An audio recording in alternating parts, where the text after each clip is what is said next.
हरे भरे घाटियों के बीच रहस्यमयी धुंध में छुपा हुआ था एक पुराना गांव सांखनी। यह गांव अपने आप में एक रहस्य था, एक ऐसा स्थान जहां समय ठहर सा गया था और हर कोने में एक कहानी छुपी हुई थी। वक्त से अछूता, जहां जिंदगी चलती थी ब्रह्मांड की धीमी गति से। यहाँ के लोग अपनी दिनचर्या में मग्न रहते थे, लेकिन उनके दिलों में एक अजीब सी बेचैनी थी। गांव वाले धीमी आवाज में बातें करते, फुसफुसाते राज जो हवा में तैरते थे, और हर कोई जानता था कि इन फुसफुसाहटों में कुछ खास था। एक ऐसी दुनिया के राज जो असलियत से परे थी। ये दुनिया एक ऐसी जगह थी जहां कल्पना और वास्तविकता का मेल होता था। कहानियों में सांखनी को एक द्वार बताया गया था, एक ऐसा द्वार जो दूसरी दुनिया में खुलता था। यह द्वार उन लोगों के लिए था जो साहसिक और जिज्ञासु थे। एक ऐसा बिंदु जहां समय और अंतरिक्ष का ताना बाना पतला हो जाता था। यहाँ पर समय की धारा बदल जाती थी और अंतरिक्ष की सीमाएं धुंधली हो जाती थी। कहा जाता था कि जो इसके राज खोलने की हिम्मत करता, वो ऐसे रहस्य जान सकता था जो इंसानी समझ से परे थे। ये रहस्य ब्रह्मांड के गहरे कोनों में छुपे हुए थे। वो ऐसे रहस्य जान सकता था जो इंसानी समझ से परे थे। ये रहस्य ब्रह्मांड के गहरे कोनों में छुपे हुए थे।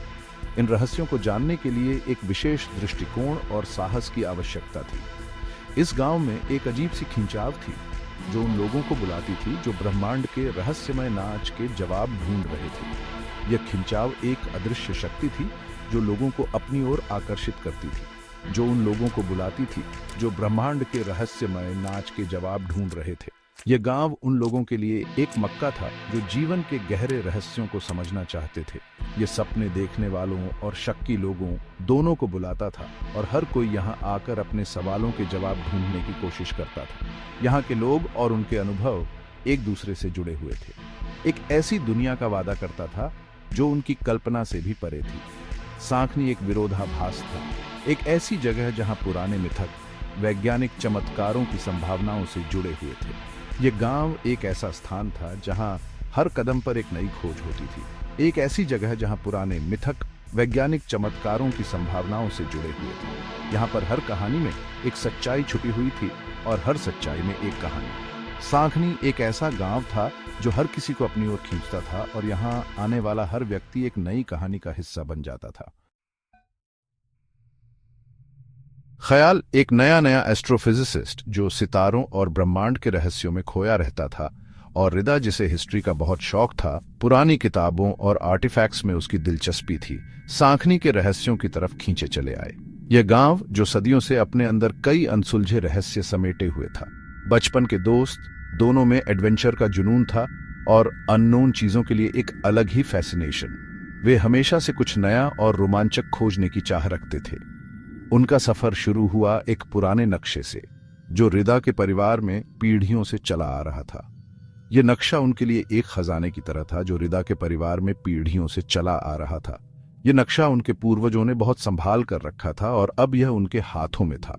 यह नक्शा सांखनी के एक छुपे हुए कमरे के बारे में बताता था, एक ऐसा कमरा जिसमें गांव के सबसे गहरे राजों की चाबी थी।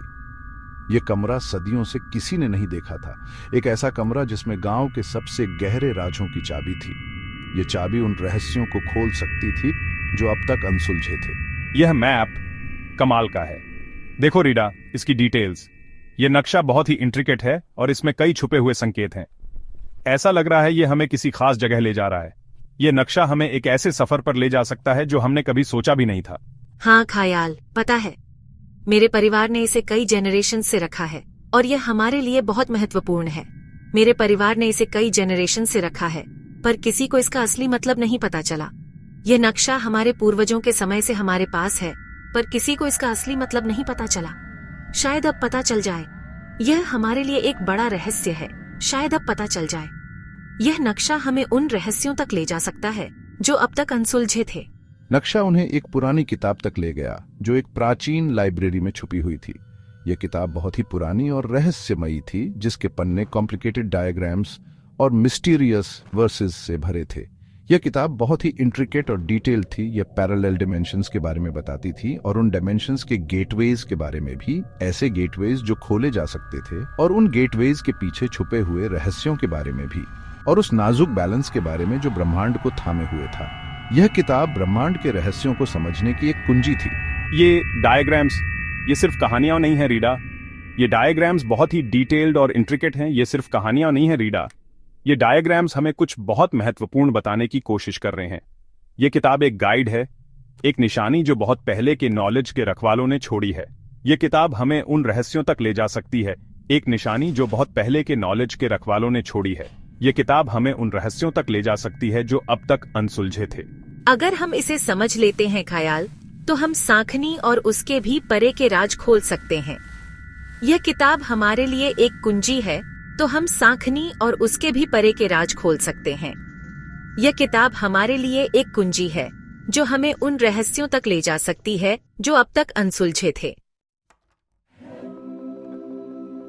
पैरेलल डिमेंशंस का कंसेप्ट जो कभी साइंस फिक्शन की बात लगती थी, अब उनके दिमाग में जगह बनाने लगी थी।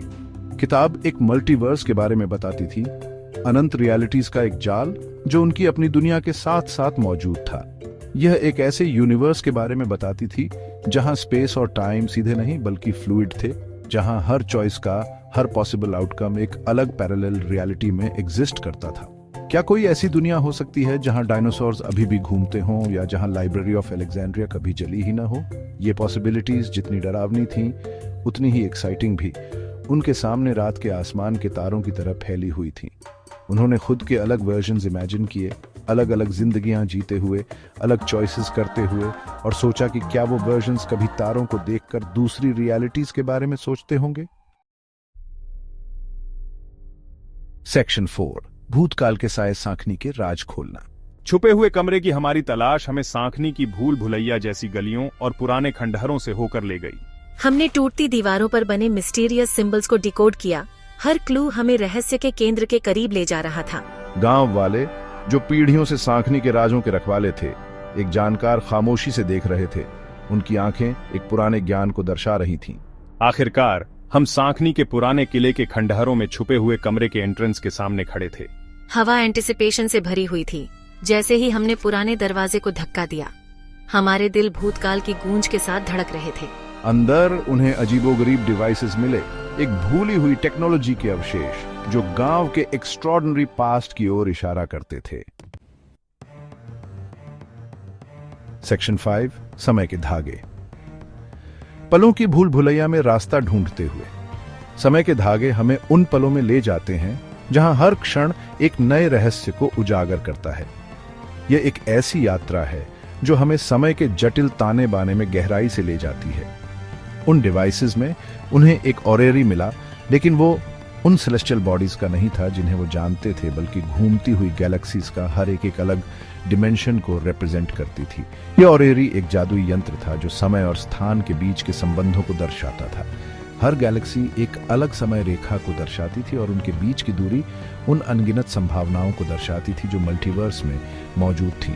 किताब ने टाइम को एक नदी की तरह बताया था जो मल्टीवर्स से बहती है, और कुछ खास पॉइंट्स के बारे में जहां करंट टर्बुलेंट हो जाती है, जहां टाइम लूप्स और एडीज बनते हैं। ये नदी समय की अनंत धारा को दर्शाती थी जो कभी शांत और कभी उग्र हो सकती थी। उन टर्बुलेंट पॉइंट्स पर समय की धारा में विचलन होता था, जिससे समय रेखाओं में उलझन और जटिलता उत्पन्न होती थी। किताब के मुताबिक ये वो पॉइंट्स थे जहां एक रियलिटी दूसरी में मिल सकती थी, जहां पास्ट, प्रेजेंट और फ्यूचर टकरा सकते थे। ये पॉइंट्स समय के जंक्शन थे जहां विभिन्न समय रेखाएं एक दूसरे से टकराती थीं और एक नई वास्तविकता का निर्माण करती थी। यह एक ऐसा स्थान था जहां समय की सीमाएं धुंधली हो जाती थीं और संभावनाओं का एक नया संसार खुलता था। टाइम ट्रैवल का कॉन्सेप्ट, जो कभी एक काल्पनिक विचार था, अब डरावनी हकीकत लगने लगा था। समय यात्रा की संभावना ने उनके मन में अनगिनत सवाल खड़े कर दिए थे। क्या वे अतीत में जाकर उसे बदल सकते थे? क्या भविष्य को देखना संभव था? और अगर हां, तो इसके परिणाम क्या हो सकते थे? ये सवाल उनके मन में गूंज रहे थे, और समय यात्रा की वास्तविकता ने उन्हें एक नई चुनौती के सामने खड़ा कर दिया था। किताब ने टाइम के साथ छेड़छाड़ करने से होने वाले पैराडॉक्सेस के बारे में चेतावनी दी थी, उस डेलिकेट बैलेंस के बारे में जो पास्ट या फ्यूचर में जरा से भी बदलाव से बिगड़ सकता था। समय के साथ छेड़छाड़ करने से उत्पन्न होने वाले पैराडॉक्सेस ने उन्हें चिंतित कर दिया था। किताब ने उन खतरों के बारे में बताया था जो समय रेखा में बदलाव से उत्पन्न हो सकते थे, और कैसे एक छोटा सा परिवर्तन भी पूरे मल्टीवर्स को प्रभावित कर सकता था। उन्होंने ऐसी पावर के इम्प्लीकेशंस के बारे में सोचा उस रिस्पॉन्सिबिलिटी के बारे में जो एग्जिस्टेंस के फैब्रिक को बदलने की एबिलिटी के साथ आती है।